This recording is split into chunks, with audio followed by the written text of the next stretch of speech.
Doctor Sreevarma ஆயுள் தரும் ஆயுர்வேதா அறுவை சிகிச்சை இல்லா குணம் ஆயுள் கால நிவாரணம். Branch express courier private limited domestic international cargo உங்கள் இல்லம் தேடி வந்து கொரியர் புக்கிங் டெலிவரி செய்து தரப்படும்.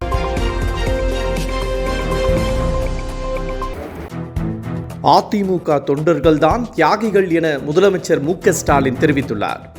அதிமுக உறுப்பினர்கள் இன்று யார் அந்த தியாகி என்ற வாசகத்துடன் பேட்ச் அணிந்தபடி சட்டமன்றத்திற்குள் நுழைந்தனர். டாஸ்மாக் முறைகேடு புகார் வழக்கில் சிக்கிய அந்த 1000 கோடி ரூபாய் தியாகி யார் என்பதை குறிக்கும் வகையில் அதிமுகவினர் அந்த பேட்சை அணிந்து வந்திருந்தனர். இதற்கு பதிலடி கொடுத்த முதலமைச்சர் மு.க. ஸ்டாலின் நொந்து நூடுல்ஸான அதிமுக தொண்டன்தான் தியாகி என குறிப்பிட்டுள்ளார்.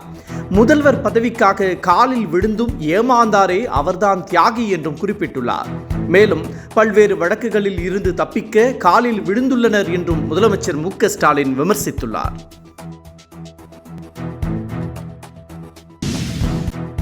முதலமைச்சர் மு.க. ஸ்டாலின் ஆட்சியில்தான் மக்கள் நொந்து நூடுல்ஸ் ஆகி போயுள்ளதாக இபிஎஸ் விமர்சித்துள்ளார். அடுத்த ஆண்டு தேர்தல் வருவதை கருத்தில் கொண்டே முதலமைச்சர் மீனவர்களுக்கான அறிவிப்பை வெளியிட்டுள்ளதாக அவர் குற்றம் சாட்டியுள்ளார்.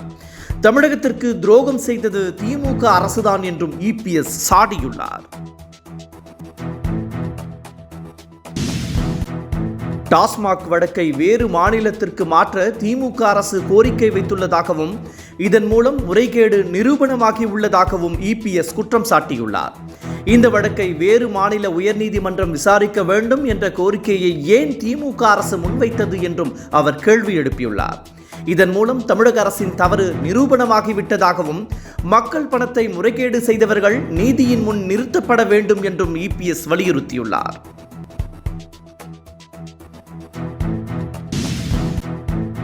டாஸ்மாக் வழக்கை வேறு மாநில நீதிமன்றத்திற்கு மாற்ற கோரிக்கை விடுத்துள்ளதாக இபிஎஸ் கூறிய குற்றச்சாட்டை அமைச்சர் ரகுபதி மறுத்துள்ளார்.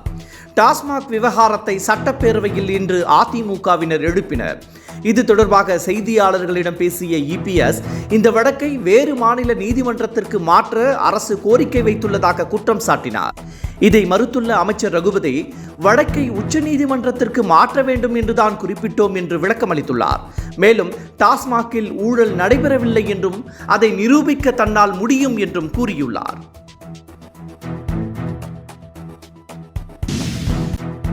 டாஸ்மாக் விவகாரத்தில் அமளியில் ஈடுபட்டதாக கூறி இபிஎஸ் உள்ளிட்ட அதிமுக உறுப்பினர்கள் ஒரு நாள் சஸ்பெண்ட் செய்யப்பட்டனர். இந்த நிலையில் கோபி சாயப்பட்டறை தொடர்பாக கவன ஈர்ப்பு விவகாரத்தில் செங்கோட்டையன் கலந்து கொண்டார். அவரை மட்டும் சபாநாயகர் எப்படி அனுமதித்தார் என்ற கேள்வி எழுந்தது. செங்கோட்டையன் யார் அந்த தியாகி என்ற பேட்சை கழற்றி வைத்ததால் சட்டப்பேரவை விவாதத்தில் கலந்து கொள்ள சபாநாயகர் அனுமதித்ததாக விளக்கமளிக்கப்பட்டுள்ளது. பாஜகவிற்கு 2243 கோடி ரூபாய் நிதி கிடைத்துள்ளதாக தெரிவிக்கப்பட்டுள்ளது. 2022-24 ஆண்டு பாஜக இந்த தொகையை நன்கொடையாக பெற்றதாக ஜனநாயக சீர்திருத்தங்களுக்கான சங்கமான ஏடிஆர் தெரிவித்துள்ளது. தேசிய கட்சிகளில் பாஜகவே அதிக நன்கொடை பெற்றுள்ளதாகவும் காங்கிரஸ் 281.18 கோடி ரூபாய் பெற்றுள்ளதாகவும் ஏடிஆர் கூறியுள்ளது. 2022-23 நிதியாண்டுடன் ஒப்பிடுகையில் பாஜகவிற்கு 211.72% அதிக நன்கொடை பெற்றுள்ளதாகவும் தெரிவிக்கப்பட்டுள்ளது.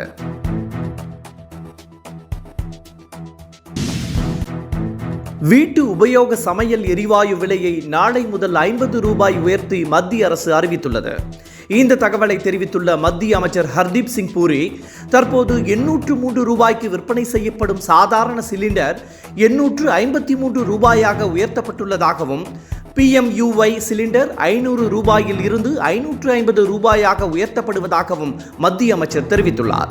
இந்த விலை உயர்வால் பெண்கள் கடும் அதிருப்தி அடைந்துள்ளனர்.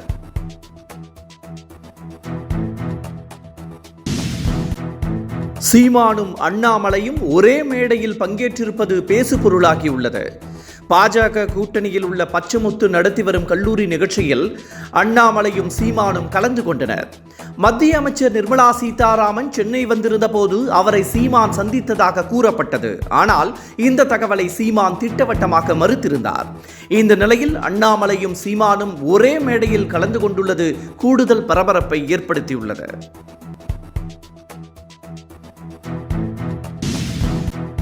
பாஜகவின் மிரட்டலுக்கு அதிமுக அடிபணிந்து செல்வதாக இந்திய கம்யூனிஸ்ட் கட்சியின் செயலாளர் முத்தரசன் விமர்சித்துள்ளார். பாஜகவுடன் அதிமுக கூட்டணி பேச்சுவார்த்தையை தொடங்கிவிட்டதாக பேசப்படுவதை அவர் சுட்டிக்காட்டியுள்ளார். மேலும் இபிஎஸ் கட்டுப்பாட்டுக்குள் அதிமுக இல்லை எனவும் அவர் சாடியுள்ளார். ஏதோ காரணங்களுக்காக பாஜக சொல்வதையெல்லாம் அதிமுக கேட்டு வருவதாகவும் முத்தரசன் விமர்சித்துள்ளார்.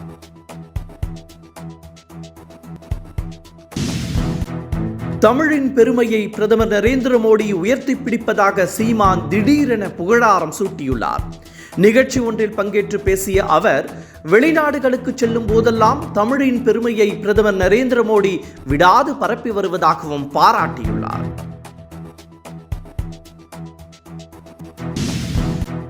திருச்சி டிஐஜி வருண்குமார் தொடர்ந்த அவதூறு வழக்கில் சீமான் இன்று ஆஜராக வேண்டும் என திருச்சி குற்றவியல் நீதிமன்றம் கெடு விதித்துள்ளது.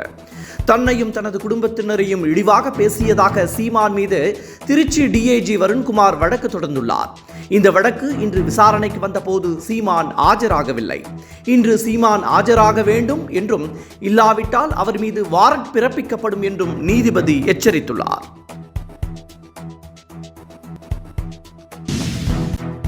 பீகாரில் விலைவாசி உயர்வை தடுப்பது, இளைஞர்களுக்கான வேலைவாய்ப்பை அதிகரிப்பது உள்ளிட்ட பிரச்சினைகளை எழுப்பி ராகுல் காந்தி பேரணியில் ஈடுபட்டார். பெகுசாராய் பகுதியில் தொடங்கிய இந்த பேரணியில் ஆயிரக்கணக்கான காங்கிரஸ் தொண்டர்கள் கலந்து கொண்டனர். பீகாரில் ஐக்கிய ஜனதா தளம் பிஜேபி ஆட்சி அதிகாரத்தை அகற்ற இளைஞர்கள் அணிதிரள வேண்டும் என ராகுல் காந்தி அழைப்பு விடுத்துள்ளார்.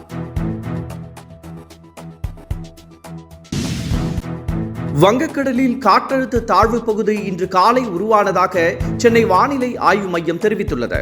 இதன் தாக்கத்தால் தமிழகத்தில் மிதமான மழைக்கு வாய்ப்புள்ளதாக கூறப்படுகிறது.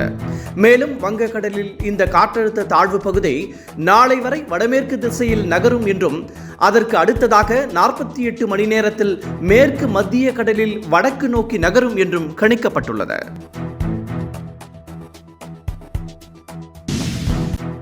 பராசக்தி படத்தின் OTT உரிமத்தை நெட்ஃபிளிக்ஸ் நிறுவனம் வாங்க முயற்சிப்பதாக தகவல் வெளியாகியுள்ளது.